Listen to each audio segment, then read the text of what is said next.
I turned off the TV in my own living room and told my mother and my sister to pack their things. Not tomorrow. Not after dinner. Right then. My wife stood at the stove with our feverish little girl on her hip, stirring a pot with one hand, while my mother and sister sat on my couch, scrolling through their phones like they were waiting for room service. For a second, nobody moved. The only sound was the spoon tapping the side of the pot and my daughter stuffed up breathing against my wife's shoulder. Then my mother looked up at me and said, "Excuse me." I looked at her. Then I looked at my sister. "You heard me," I said. "Pack up and leave my house, now." That was the moment the room went silent. And I mean silent in a way you don't forget. Not peaceful silence, not awkward silence.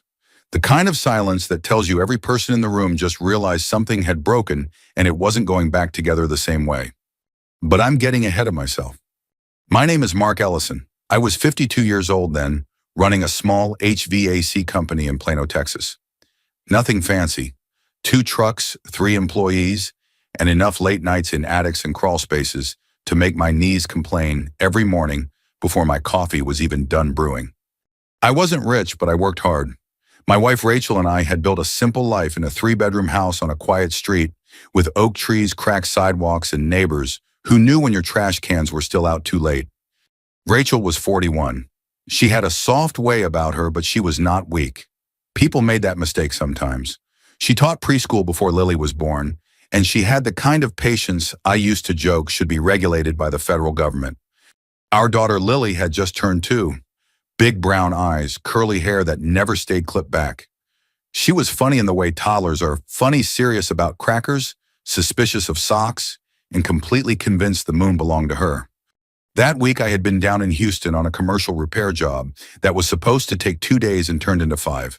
A rooftop unit failed at a medical office building, then one part was delayed, then another contractor didn't show. Same old story. I spent 5 nights in a business hotel off the interstate eating bad takeout, talking to Rachel over the phone while Lily cried in the background.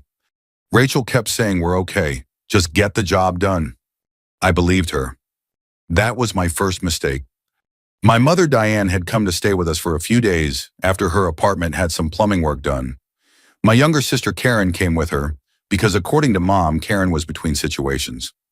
Karen was 46 and had been between situations since the Bush administration. She had ideas, always ideas, reselling things online, starting a boutique, flipping furniture, selling supplements. One month it was vintage purses, the next it was home organization products, though she couldn't organize a napkin drawer without turning it into a hostage crisis. Still, she was family. That sentence has excused a lot of bad behavior in this world. I pulled into the driveway around 6:30 on a Thursday evening. I remember the light because it was that flat Texas summer light, not pretty exactly, just hot and tired looking. My shirt stuck to my back.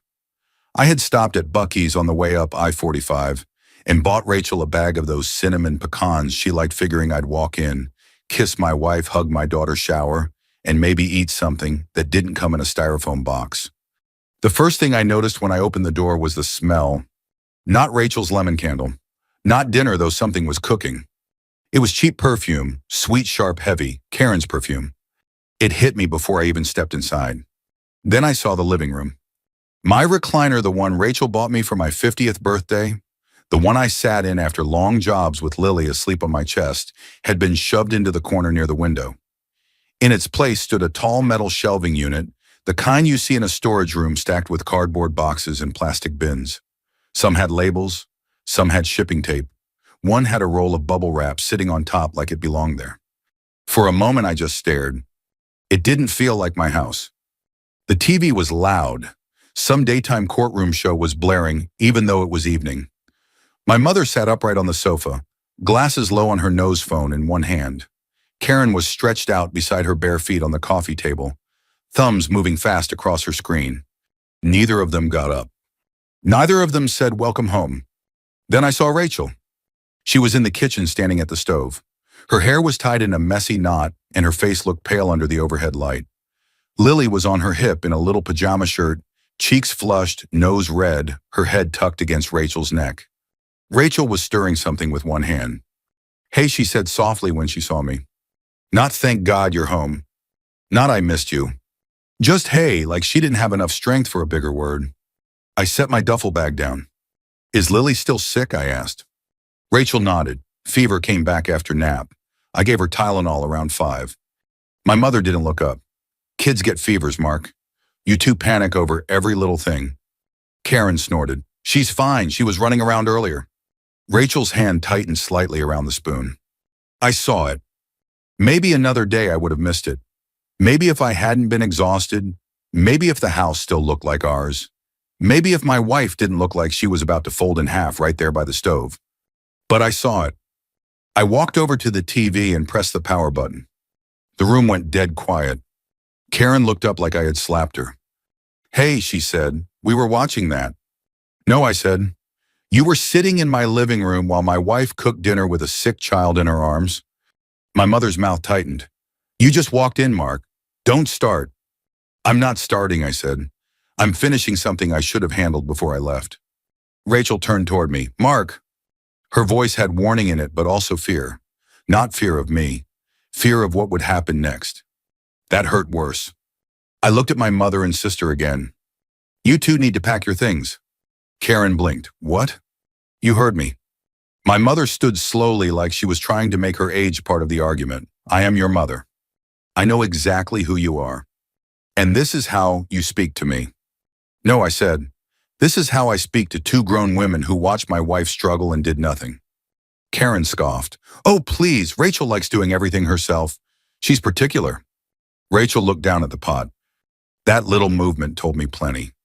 I pointed toward the hallway. Guest room, start packing. My mother stared at me.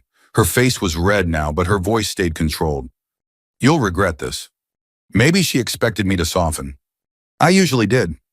That was the problem. I looked past her at the boxes stacked where my chair used to be. I looked at my wife still holding Lily, still trying not to cry in front of people who had made a habit out of using her silence against her. No, I said. I think I'm done regretting the wrong things. Nobody answered. Karen grabbed her phone off the couch and stormed toward the guest room. My mother followed slower, muttering something about disrespect and family loyalty. Rachel turned off the burner. For a few seconds, we just stood there. Then Lily lifted her head, saw me, and reached out one small hand. Daddy, she rasped. I took her carefully from Rachel's arms. She was hot against my chest. Rachel leaned both hands on the counter, like the room had finally stopped spinning, and she didn't trust her legs yet. I wanted to ask a dozen questions. What happened while I was gone? Why didn't you tell me? How long has this been going on? But when I looked around that room, the shelves, the boxes, my chair in the corner, the tired woman I loved standing in her own kitchen like a guest, I understood one thing clearly. My mother and sister hadn't just overstayed. They had moved in around my wife, and I had walked through the door just in time to see what I should have seen much sooner. I didn't sleep much that night. Lily's fever broke sometime around 2 in the morning. I remember because I was sitting on the edge of our bed with a damp washcloth in my hand, checking her forehead every few minutes like I could will the number down. When it finally cooled, I let out a breath I didn't realize I'd been holding. Rachel had fallen asleep, sitting up against the headboard, one hand still resting on Lily's back. Even asleep, her shoulders looked tight. That stayed with me. In the morning, everything felt quieter, not peaceful, just held back like a conversation waiting to happen. My mother and sister stayed in the guest room longer than usual. No TV, no loud voices, no perfume drifting down the hallway. Rachel moved around the kitchen slowly, like her body hadn't caught up with the fact that she could move at her own pace again. I poured coffee and handed her a mug. You should sit, I said. She gave a small smile. I'm okay. I didn't argue, not yet. Let's take Lily to urgent care, I said, just to be sure. Rachel nodded. I already checked. There's a place off Preston that takes our insurance. Of course she had. We drove there just after 8. The waiting room looked like every urgent care in America, beige walls, a muted TV in the corner, a fish tank that needed cleaning, and a row of people staring at their phones like it was the only way to pass time without losing their minds. Lily slept in Rachel's arms most of the time we were there. Every now and then she stirred, pressed her face into Rachel's shoulder, and went still again. The doctor said it was likely a viral infection. Flu test came back negative. Keep her hydrated, keep up with fever reducers, and call us if it spikes again. he said already halfway out the door. Standard. On the way home, Rachel looked out the window. I didn't want you to come back to all this, she said. All what I asked. She hesitated. That she said finally, last night. I kept my eyes on the road. That didn't start last night. No answer. When we pulled into the driveway, there was a stack of boxes by the garage door. New ones. Labels printed, not handwritten. Shipping codes, barcodes, the whole thing. I picked one up before we went inside. It was heavier than it looked. What's in these? I asked. Rachel shifted Lily on her hip. I'm not sure. Karen said they're inventory. For what? She sells things online. I know that I said. I don't know what that means anymore. Rachel didn't answer. Inside, my mother was at the kitchen table with her coffee. Karen stood by the counter taping up another box like she had a deadline. Neither of them said good morning. I set the box down harder than I needed to. We need to talk, I said. Karen didn't look up. I'm working. In my house, I said. That got her attention. She sighed like I was interrupting something important. Look, I've got orders to fill. People already paid. With whose address? I asked. She rolled her eyes. It's just a shipping address, Mark. Relax. I turned to Rachel. Whose name is on it? Rachel froze for half a second. That was enough. Rachel, I said softer now. She set Lily in her high chair and reached for a towel, wiping her hands slowly. It's my email, she said. At first, Karen said it would be easier to set up. At first, I asked. Karen jumped in. It's temporary. I'm switching everything over. When she shrugged. Soon. My mother stirred her coffee. You're making a big deal out of nothing. She's just trying to get on her feet. At my wife's expense, I asked. She agreed to it, my mother said. I looked at Rachel. Did you? I asked. Rachel swallowed. I thought it would just be a few packages. I nodded once. How many is it now? I asked Karen. She crossed her arms. I don't keep count like that. I walked past her and opened the cabinet drawer by the fridge. Bills, receipts, junk mail. I started sorting.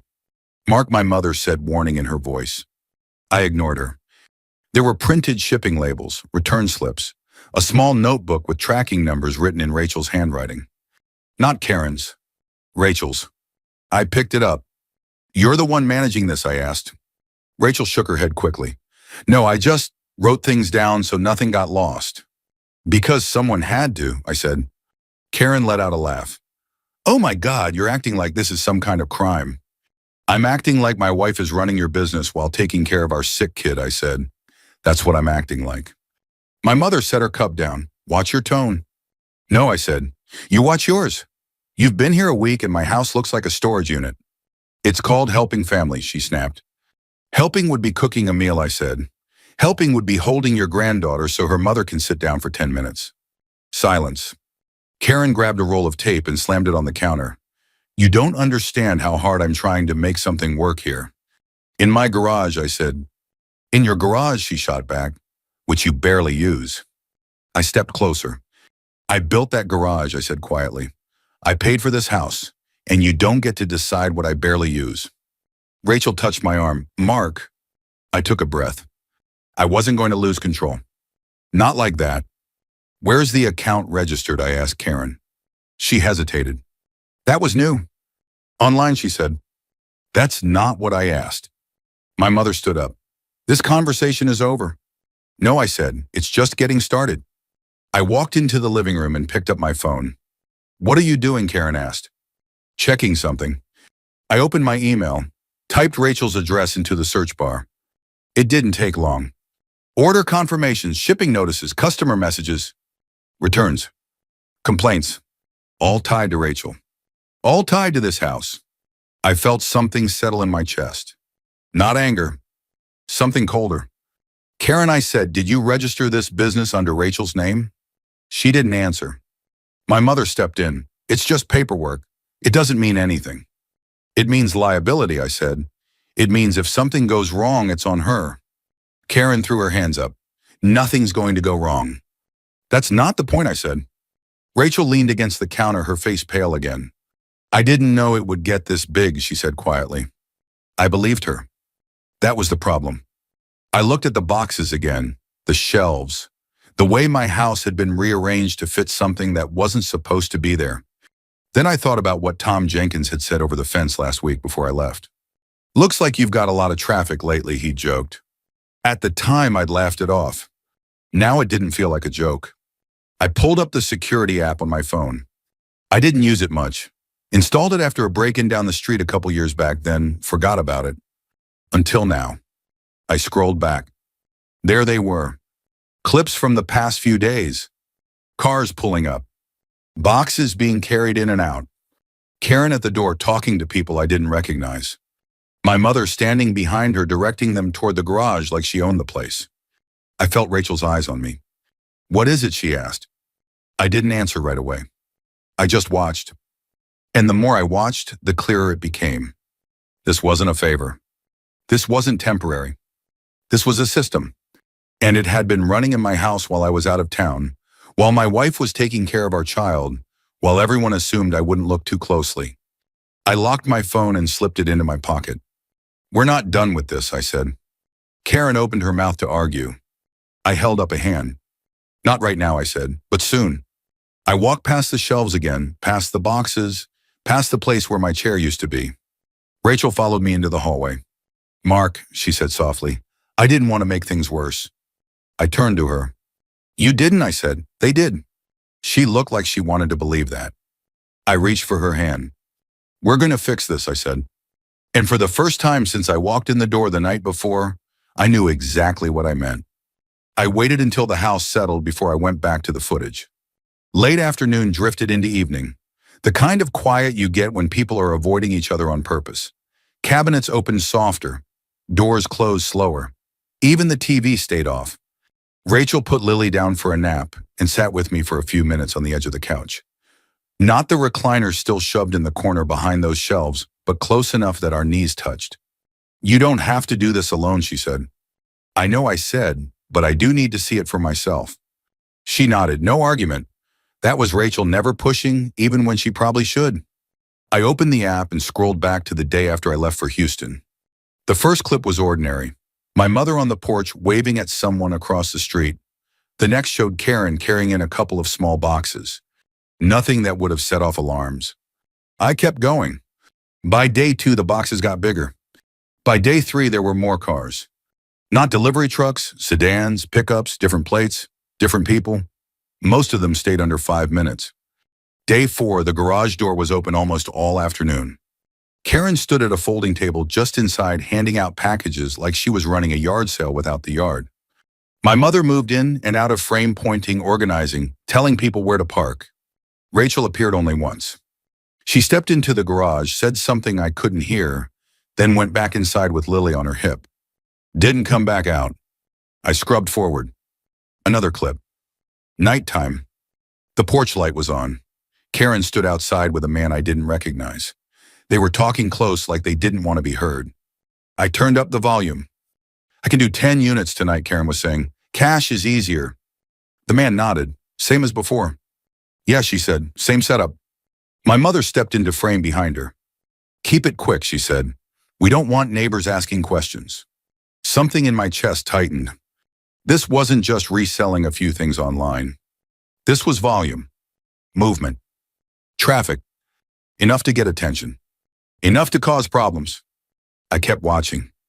A few minutes later, the same man carried 2 boxes from the garage to his truck. Karen followed him halfway down the driveway, counting something in her hand. My mother stood at the door, arms crossed, scanning the street. Like she was protecting it. Protecting their operation? In my house. I paused the video. Rachel was quiet beside me. "I didn't know about the cash," she said. "I believe you," I said. She rubbed her hands together, a nervous habit she had when she didn't want to say something out loud. "I told her it was getting too big," she said. "I told her we should stop using the garage." "What did she say?" "That you wouldn't mind," Rachel said. "That you'd understand once it started making money." I let out a breath. "That sounds like Karen," I said. Rachel shook her head slightly. "It wasn't just Karen," she said. I looked at her. "My mom?" I asked. Rachel hesitated, then she nodded. She said, "You wouldn't say no to family," Rachel said. "That you never do." That one landed. Not because it was new, because it was true. I'd spent most of my life being the one who didn't say no, the one who fixed things, paid for things, smoothed things over. It was easier than conflict, until it wasn't. I scrolled again. Another clip, afternoon. Karen inside the garage talking on her phone. Yeah, I can ship from here, she said. It's under Rachel's account, so it looks clean. I felt Rachel stiffen next to me. Karen kept talking. No, he's out of town. He won't check. He never checks. My mother's voice came from off camera. Just make sure everything's cleared out before he gets back, she said. We don't need drama. Karen laughed. He's not going to do anything, she said. He hates confrontation. I stopped the video. The room felt smaller. Rachel didn't look at me. I'm sorry, she said quietly. For what I asked. For not telling you sooner. I leaned forward, elbows on my knees. You were taking care of Lily, I said, and dealing with them. That's not an excuse, she said. No, I said, it's a reason. We sat there for a minute. The kind of minute where you're both thinking the same thing, but neither one wants to say it first. Finally, I said it. They don't think I'll do anything. Rachel let out a small, humorless breath. They've never seen you like this, she said. I nodded. Neither have I said. That was the truth. I stood up and walked to the shelves. Up close, I could see the labels more clearly now. Product codes, item descriptions, some marked fragile, others bulk. This wasn't a side hustle anymore. It was a business. One I hadn't agreed to. One that put my wife in the middle whether she wanted it or not. I picked up one of the boxes and turned it over. Rachel watched me. What are you thinking? She asked. I set the box back down. I'm thinking we end this the right way, I said. Which is, not yelling, I said. Not throwing them out in the middle of the night. Rachel tilted her head slightly. That's not what I expected you to say. I know, I said. It's not what I expected either. I walked back to the couch and grabbed my phone. Then what she asked. I opened my contacts. Then we make sure they understand exactly what they did, I said. And Hornetinerin. And what it costs. I tapped a name. Tom Jenkins. He picked up on the second ring. Mark, he said, you back from Houston? Yeah, I said. Listen, Tom, you still on the HOA board? There was a pause.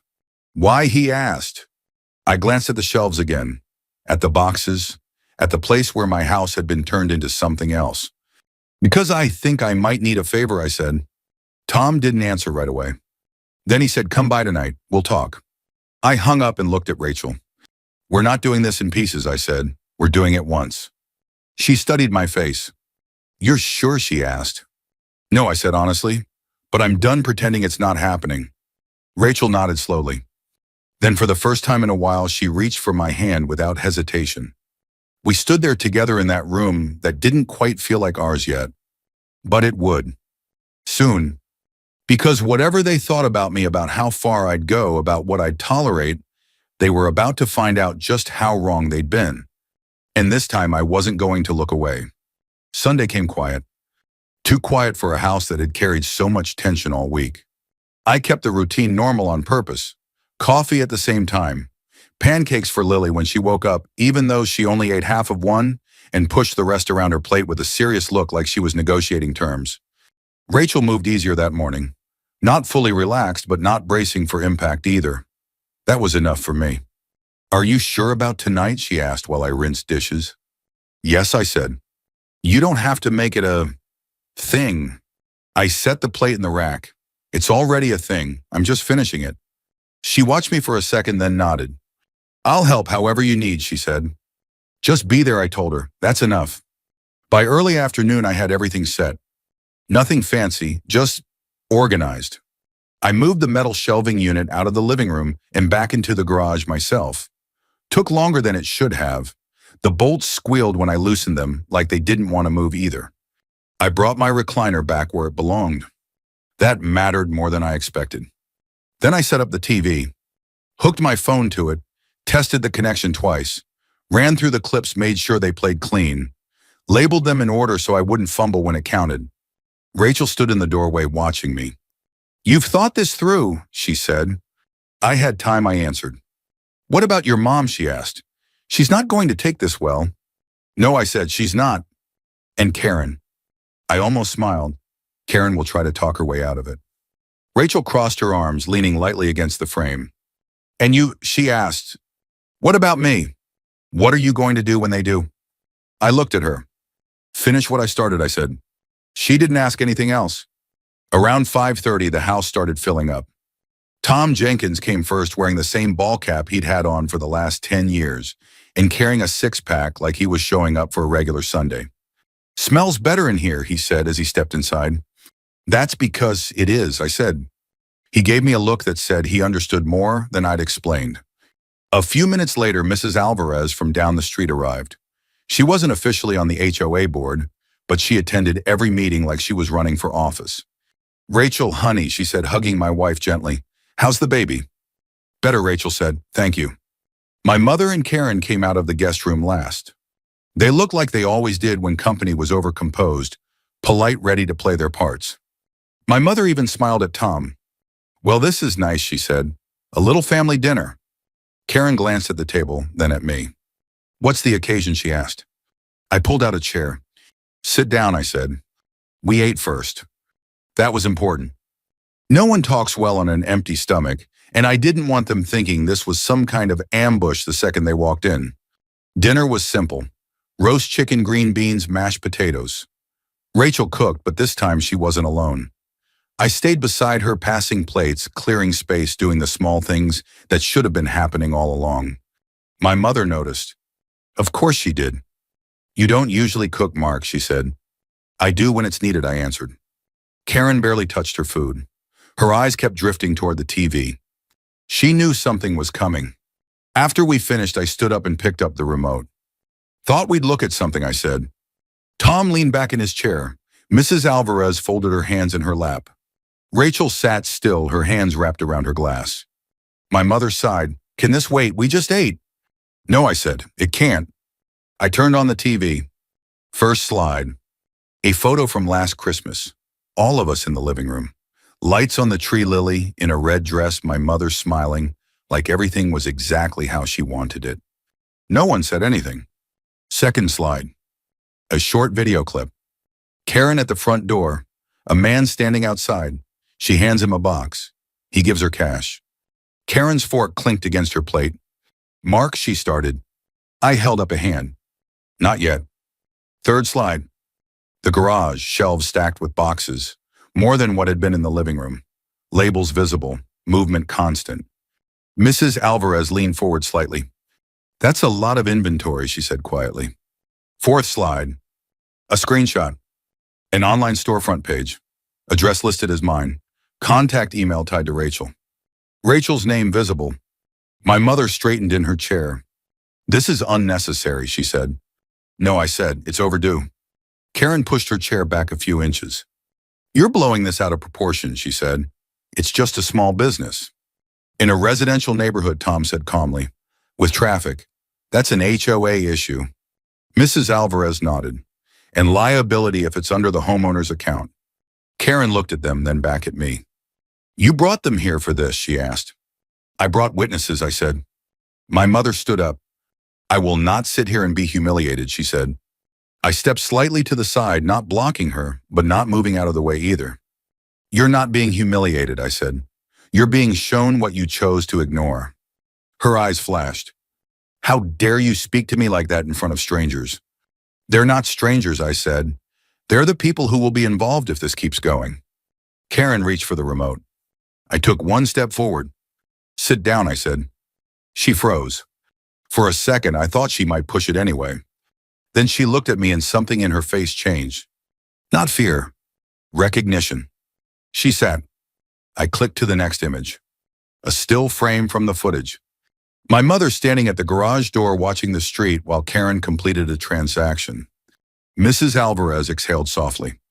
Diane, she said, this isn't just helping out. My mother didn't respond. She looked at the screen, then at me. You're choosing them over your own family, she said. I shook my head. No, I said, I'm choosing my family. I gestured toward Rachel and Lily. This is my family. The room went still again.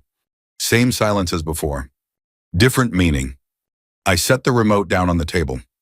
This stops tonight, I said. All of it. The business, the deliveries, the use of this house. Karen's jaw tightened, or what?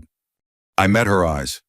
Or I file a formal complaint with the HOA, I said, and I report the business under Rachel's name as unauthorized use. Rachel didn't flinch this time. That mattered. My mother looked between us. You would do that, she asked. Yes, I said. No hesitation. No apology. Karen leaned back slowly, her confidence draining in real time. This is unbelievable, she muttered. No, I said. What's unbelievable is that you thought I wouldn't notice. No one argued after that. Not really. There were a few words, a few attempts to soften things, to shift blame, to make it smaller than it was. I didn't take the bait. I didn't raise my voice. I didn't repeat myself. And that was enough. Because for the first time they understood something they hadn't before. I wasn't going to bend this time. I wasn't going to smooth it over. I wasn't going to look the other way. Dinner ended quietly. Chairs scraped, plates stacked. People avoided eye contact. Tom clapped me lightly on the shoulder on his way out. Handled that right, he said. Mrs. Alvarez gave Rachel a small, reassuring smile. My mother and Karen stayed where they were. No speeches. No last-minute arguments. Just the weight of what had been said. And what would happen next. They started packing before sunrise. I heard the suitcase wheels first. That low, dragging sound across the hardwood, like something being pulled out of a place it had settled into a little too comfortably. I lay there for a second, staring at the ceiling, listening to it roll down the hallway. Rachel didn't move beside me. She was awake. I could tell by the way her breathing stayed just a little too steady. Do you want me to go out there? She whispered. No, I said. Let them do it. We stayed in bed a few minutes longer than usual. Not talking, not rushing, just letting the house shift around us. When I finally got up, the air felt different. Lighter. Not fixed, not perfect, but different. I stepped into the hallway just as Karen dragged a second suitcase past the living room. She didn't look at me this time.